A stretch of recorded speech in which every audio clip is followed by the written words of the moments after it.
कृष्णा, राधे राधे। कल हमने ऋषिका नाम की जो ब्राह्मणी थी उसने किस तरह से माघ मास में स्नान किया और अपना जीवन सफल बनाया और सौर मंडल में सूर्य रथ पे उसको भोग भोगने के लिए मिला। आज हम आगे की कथा का वर्णन करेंगे। छठा अध्याय। पूर्व समय में सतयुग में उत्तम निषेध नामक नगर में हेमकुंडल नाम का कुबेर के समान धनी वैश्य रहता था।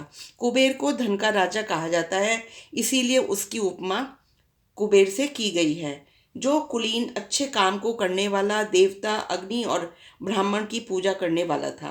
वह खेती का काम करता था, गऊ, घोड़े, भैंस आदि का पालन करता था और दूध, दही, छाछ, गोबर की खाद, खास घास, गुड़, चीनी आदि बेचकर अपना जीवन निर्वाह करता। इस तरह उसने अपने जीवन में बहुत सारा धन कमा लिया और बहुत सारा धन इकट्ठा कर लिया। जब वह बूढ़ा हो गया तो उसने सोचा कि अब मेरा जीवन निकट है, मृत्यु निकट है, तो क्यों ना मैं अपना शेष जीवन भगवान की आराधना में लगाऊं। उसने अपनी मृत्यु को निकट समझकर धर्म के कार्य करने शुरू कर दिए। भगवान विष्णु के मंदिर बनवाया, कुआं, तालाब, बावड़ी आदि का निर्माण करवाया, आम, पीपल आदि के वृक्ष लगवाए, सुंदर बाग बगीचे के निर्माण करवाए। सूर्योदय से सूर्यास्त तक वह दान करता रहता। गांव के चारों तरफ जल की प्याऊ लगवाई। उसने सारे जन्म भर जितने भी पाप किए थे, इस तरह से उसने धर्म कर्म करके अपने उन पापों का प्रायश्चित किया। जब उसके दो पुत्र उत्पन्न हुए तो उनका उसने नाम रखा कुंडल और विकुंडल। जब दोनों लड़के बड़े हो गए और युवावस्था को प्राप्त हो गए तो हेमकुंडल ने सोचा कि अब मुझे अपना शेष जीवन गृहस्थी की तरफ गृहस्थी को छोड़कर मुझे शेष जीवन वन में बिताना चाहिए, प्रभु की आराधना में। ऐसा विचार आते ही उसने अपना गृहस्थी का सारा कार्यभार पुत्रों को सौंपकर भगवान की तपस्या के निमित्त वन में चला गया और वहां विष्णु की आराधना में अपना शरीर को सुखा दिया। अंत में विष्णु की आराधना में अपने शरीर को सुखा के वह विष्णु लोक को प्राप्त हुआ। उसके दोनों पुत्रों को अथाह लक्ष्मी मिल गई। दोनों पुत्र लक्ष्मी के मद को प्राप्त होकर बुरे कर्मों में लग गए। वैश्यगामी वीणा और बाजे लेकर वैश्याओं के साथ दिन भर गाते फिरते, अच्छे सुंदर वस्त्र पहनकर, सुगंधित तेल लगाकर भांड और मदमस्त हाथियों से घिरे हुए हाथी की सवारी करते और सुंदर घरों में रहते। इस प्रकार ऊपर बोए हुए बीज के सदृश वह अपने धन को बुरे कामों में नष्ट कर देते थे। धीरे धीरे उनका सारा धन खत्म होने लगा।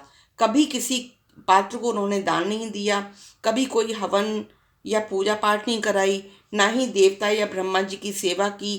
भगवान विष्णु का भी कभी उन्होंने पूजन नहीं किया। इस तरह ही थोड़े दिनों में उन्होंने पिता का सारा धन नष्ट कर दिया। वह दरिद्रता को प्राप्त हो गए और बहुत दुखी रहने लगे। सारे भाई बंधु, जन, सेवक, उपजीवी सब इनका साथ छोड़कर चले गए। तब इन्होंने चोरी आदि करना शुरू कर दिया। राजा के डर से वह नगर को छोड़ के चोर और डाकुओं के साथ में रहने लगे।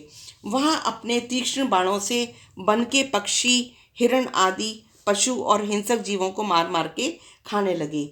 एक समय में से एक भाई पर्वत पे गया जहां उसको सिंह मार के खा गया और दूसरा वन को गया जो काले सर्प को डसने से मर गया। तब यमराज के दूत उन दोनों को बांधकर यम दूत के पास ले जाते हैं और कहते हैं कि महाराज, इन दोनों ने अपने जीवन में कभी कोई सत्कर्म नहीं किया, हमेशा पाप कर्म किए हैं, बताइए इनके लिए क्या आज्ञा है। इस तरह से आगे के अध्याय में पता लगेगा कि इन्होंने अपने बुरे कर्मों के कारण और किस तरह से जो है एक भाई को स्वर्ग मिला और एक को नरक मिला। हम अगले अध्याय में इसका पाठ करेंगे। तब तक के लिए हरे कृष्णा कृष्णा कृष्णा हरे हरे, हरे राम राम राम हरे हरे। श्री कृष्ण गोविंद हरे मुरारी, हे नाथ नारायण वासुदेवा।